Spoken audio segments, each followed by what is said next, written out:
சிவன் மாந்திரிகம். இந்த மாந்திரிகத்தில் செய்வினைகளை எப்படி செய்து ஒருத்தருக்கு பாதிப்புகளை கொடுப்பாங்கன்றத இந்த பதிவில் பார்க்கலாம். செய்வினை என்பதை பார்த்தீங்கன்னாக்கா,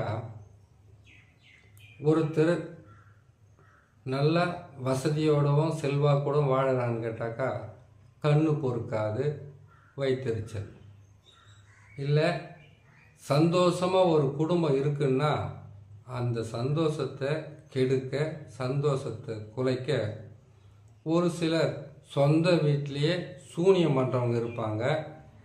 ஒரு சிலருக்கு வெளியில் பகைவர்கள் இருக்கலாம், விரோதிகள் இருக்கலாம், துரோகிங்க இருக்கலாம், தொழிலில் போட்டியாக இருக்கலாம், வியாபாரத்தில் போட்டி இருக்கலாம், போராமை இருக்கலாம், இல்லை சொத்து பிரச்சனை, நில பிரச்சனை, கொடுக்கல் வாங்கல் பிரச்சனை, ஒரு பொண்ணை கட்டணத்தினால பிரச்சனை, ஒரு பொண்ணை நீங்கள் வேணான்னு விட்டதால் பிரச்சனை, இல்லை கணவனை விட்டு பிரிஞ்சதால் பிரச்சனை, இல்லை ரெண்டு குடும்பத்தில் ஏற்பட்ட பல வகையான பிரச்சனை. இந்த பிரச்சனையால் செய்வனை வைப்பாங்க.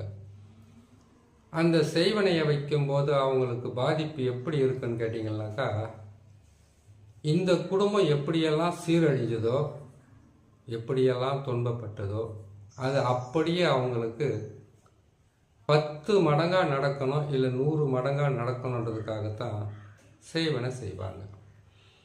செய்வனையில் 8 வகை வரும். சாதாரணமாக செய்து ஒருத்தரை கஷ்டப்படுத்துறது, நோய்வாய்ப்படுற மாதிரி செய்கிறது, இல்லை பொருள் இழப்பு ஏற்படுறது, கொஞ்சம் கொடூரமாக போனால் அவங்களுக்கு செய்வனை வச்சு கை கால் வரா மாதிரி செய்கிறது, இல்லை விபத்து ஏற்படுற மாதிரி செய்கிறது, இல்லை அவங்களுக்கு வியாதிகளால் பாதிக்கப்பட்டு மரணம் அடைகிற மாதிரி செய்கிறது. இப்படியெல்லாம் பல வகை இருக்குது. அது ஒவ்வொரு பதிவாக பார்க்கலாம் பொறுமையாக. இப்போ செய்வனையை எப்படி செய்வாங்கன்றதை மட்டும் நாம் பார்த்துடலாம். முதல்ல செய்வனை செய்யணும்னு கேட்டிங்கன்னாக்கா, இந்த மாதிரி ஒரு சக்கரத்தை போட்டு இதுக்கு நங் நங் நசி நசி, நங் நங் பிரி பிரி, நங் நங் மாறு மாறு என்ற எழுத்தவை அச்சாரமாக போடுவாங்க. போட்டுட்டு இவங்களுக்கு இந்த சக்கரத்தை இப்படி போட்டு இதில் 16 முட்டை, 16 எலுமிச்சை பழம், மொத்தம் 7 கலசம் இது மாதிரி கட்டி அந்த குடும்பத்தில் இருக்கக்கூடியவங்களுடைய காலடி மண், வீட்டோட மண், வேலை செய்கிற இடத்தோட மண், வியாபாரம் செய்கிற இடத்தோட மண், அதுக்கப்புறம் அவங்களுடைய புகைப்படம் ஃபோட்டோ, அது முடிந்தால் உங்களுடைய காலடி மண்ணெல்லாம் சேகரிப்பாங்க, துணியை சேகரிப்பாங்க, எல்லாமே சேகரிப்பாங்க, வீட்டையே கூட ஃபோட்டோ எடுப்பாங்க. இதை எடுத்து இந்த மாதிரி கலசங்களுக்குள்ள அதை போட்டு அஷ்ட கர்மத்தில் கொடிய பாதிப்புகள் தரக்கூடிய மாரணமை, இல்லைன்னாக்கா குழி தைலம், இல்லைன்னா எட்டி தைலம், இல்லைன்னா இதுக்கு உண்டான மந்திர தகடுகளை எழுதி உங்களுக்கு செய்வனையை வைப்பாங்க. செய்வனை வைக்கும்போது அவங்களுடைய பேரையெல்லாம் ஒவ்வொரு முட்டியிலையும் ஆணாக இருந்தால் ஆண் உருவத்தை வரைவாங்க, பெண்ணாக இருந்தால் பெண் உருவத்தை வரைவாங்க. அதே போல் ஒரு ஆளுக்கு செய்கிறதா இருந்தாலும் சரி, 5 இல்லை 8 பேருக்குள்ளே செய்கிறதா இருந்தாலும் அத்தனை முட்டை வாங்குவாங்க. 108 கற்பூரத்திலிருந்து 1008 கற்பூரம் வரைக்கும் வாங்கிப்பாங்க.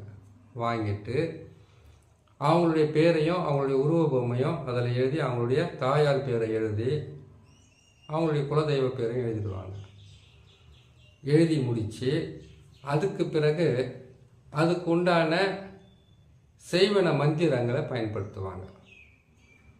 அந்த செய்வன மந்திரங்களை பயன்படுத்தி எந்திரங்களில் எழுத்துக்களை எழுதி அதை 4 திசையில் புதைப்பாங்க. ஒரு 4 வகையான உருவ பொம்மையை செய்து, இடிஞ்ச வீடு, இடுகாட்டு மண், இடிஞ்ச வீட்டோட மண், குட்டிச்சுவராக இருக்கக்கூடிய ஒரு வீட்டின் மண், எருக்கஞ்செடி கீழே இருக்கக்கூடிய மண், அது வெள்ளை எருக்குன்னா இல்லைன்னா ஊதா நிறத்தில் இருக்க அந்த எருக்குன்னா வெள்ளை எருக்கணும், எந்த எருக்கணும், எருக்கன் மண் எடுத்தாவே வேலை செய்யும். எட்டி மரத்தினுடைய தெற்கு பக்க மண், இடுகாட்டு மண், சுடுகாட்டு மண். சுடுகாட்டு சாம்பலுக்கு தனியாக வரும், அது ரொம்ப கொடூரமாக வேலை செய்யும். சரி, இது எல்லாம் ஒன்றா சேகரித்து இதோடு சேர்ந்து உங்கள் வீட்டிலேருந்து எடுத்தது, தொழிலாண்ட இடத்துலேருந்து எடுத்தது, நிலத்துலேருந்து எடுத்தது, உங்களுடைய வியாபார இடத்துலேருந்து எடுக்கப்பட்ட சின்ன தூசம் மண்ணும் இது எல்லாம் ஒன்றா சேகரிப்பாங்க. சேகரித்து 4 வகையான உருவ பொம்மையை செய்வாங்க. 4 வகையான உருவ பொம்மையை செய்து அந்த உருவ பொம்மைக்கு எத்தனை பேர் இருக்கீங்களோ அத்தனை பேருடைய பேரையும் தகடில் எழுதி அதனுடைய கால் பகுதி தலைப்பகுதியில் ஆணியை வச்சு அடிப்பாங்க, இல்லை முள் வச்சு குத்துவாங்க. குத்திட்டு இதுக்கு கருங்கோழியை பலி கொடுப்பாங்க. அந்த உதிரத்தை எல்லாம் அது மேலே போட்டுட்டு அந்த செய்வனைக்கு உண்டான மந்திரத்தை சொல்ல ஆரம்பிப்பாங்க. சொல்ல ஆரம்பிக்கக்கூடிய நாள் பார்த்தீங்கன்னாக்கா சனிக்கிழமை, செவ்வாய்க்கிழமை. சனிக்கிழமையில் வரக்கூடிய அமாவாசை, செவ்வாய்க்கிழமையில் வரக்கூடிய அமாவாசை. இந்த நாளில் கட்டாயமாக செய்வாங்க. சனிக்கிழமைக்கு அமாவாசைக்கும் மிகவும் கொடூரமாக அழிக்கக்கூடிய சக்தி இருக்கும். அமாவாசைக்கு மறுநாளும் முன்னாலும் செய்வாங்க, பௌர்ணமிக்கு முன்னாலும் பின்னாலும் செய்வாங்க. செய்கிறத மட்டும்தான், எடுக்கிறது எப்போ வேணாலும் எடுத்துக்கலாம், செய்ய வேண்டியவை. சரி, இதை வேப்பெண்ணெயை வச்சு விளக்கு மாதிரி ஏற்றுவாங்க.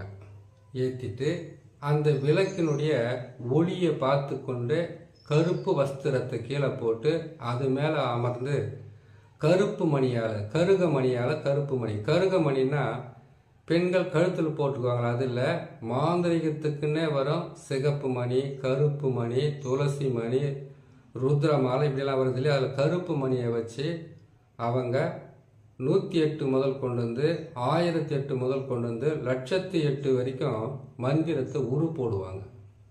உரு போட்டு அந்த உருவத்தில் உருவ பொம்மையில் தகடெல்லாம் எழுதி ஃபோட்டோலாம் வச்சுருக்காங்க இல்லையா, அது எல்லாமே 108 கற்பூரம் 1008 கற்பூரம் சொல்லியிருக்கலாம். அந்த தகுடோடு போட்டு எட்டி மரத்தினுடைய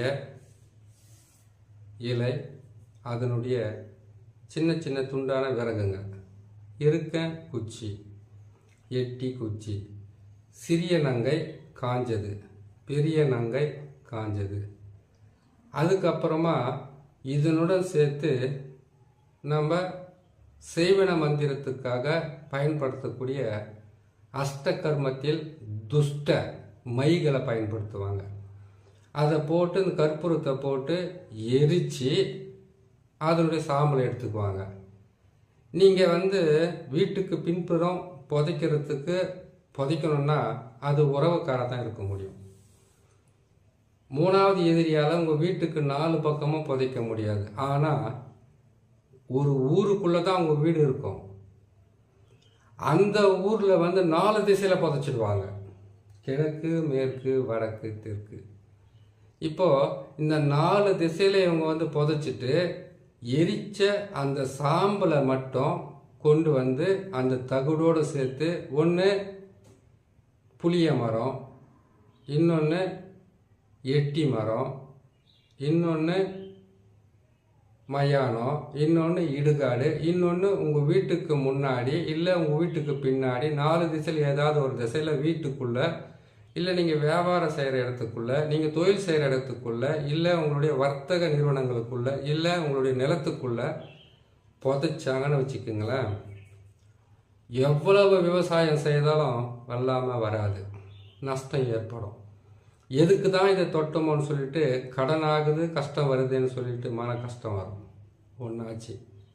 2வது, உங்களுக்கு பொருள் இழப்பு, வியாதியால் பல பிரச்சனை, தொழிலில் நஷ்டம், குடும்பத்தில் விபத்துக்கள் ஏற்படுறது, குடும்பத்தில் ஒருத்தர் கட்டுப்படாமல் ஓடுறது, சண்டை போடுறது, பிரிகிறது, பணத்துக்காக சண்டை வரும். நல்லா இருந்த குடும்பம் இப்படி பல வகையிலும் அவங்களுடைய குடும்பமாகட்டும் சிதற தேங்காய் மாதிரி உடஞ்சி தனித்தனியாக போயிடும்.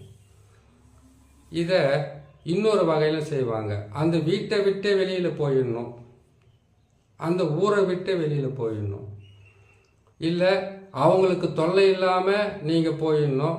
இதே செய்வனையில் வந்து அவங்களுக்கு கை கால் ஊனமாகிற மாதிரியும், கை கால் வராத மாதிரியும், பக்கவாதம் வர்ற மாதிரியும், வயிறு உப்புசமாகிற மாதிரியும், தலை வலிக்கிற மாதிரியும், நெஞ்சு வலிக்கிற மாதிரியும், ஒரு கை மட்டும் செயல்படாமல் போகிற மாதிரியும், ஒரு கை மட்டும் மறுத்துக்கிற மாதிரியும், ஒரு பக்கம் தலை வந்து நல்லா இருக்கும், இன்னொரு பக்கம் இருக்கக்கூடிய தலையை பார்த்தீங்கன்னாக்கா மறுத்து போயிருக்கும். நம்ம வந்து கில்லுனா கூட வலிக்காது. உடலில் எங்கே பார்த்தாலும் ஊசி குத்துற மாதிரி வலிக்க ஆரம்பிக்கும். மருத்துவர்கிட்ட போனால் கூட உங்கள் உடம்புல எந்த பாதகமும் இல்லை, நீங்கள் நல்லா இருக்கீங்க. நீங்கள் என்ன செய்யுங்கன்னு கேட்டீங்களேனாக்கா, நீங்கள் வந்து நான் கொடுக்குற மருந்தை சாப்பிடுங்க, மாத்திரை சாப்பிடுவாங்க. அது சாப்பிடும்போது நல்லா இருக்கும். அதுக்கப்புறம் உங்களுக்கு இயல்பாகவே அந்த பிரச்சனை வரும். இதை வந்து எப்படி எடுக்கிறது, செய்வனே இப்படி செய்திருவாங்க. இது எப்படி எடுக்கிறதுன்றதை இன்னொரு பதிவில் உங்களுக்கு தெளிவாக போடுறேன். பார்த்து கேட்டு பயன்பெறுங்க. நன்றி, வணக்கம்.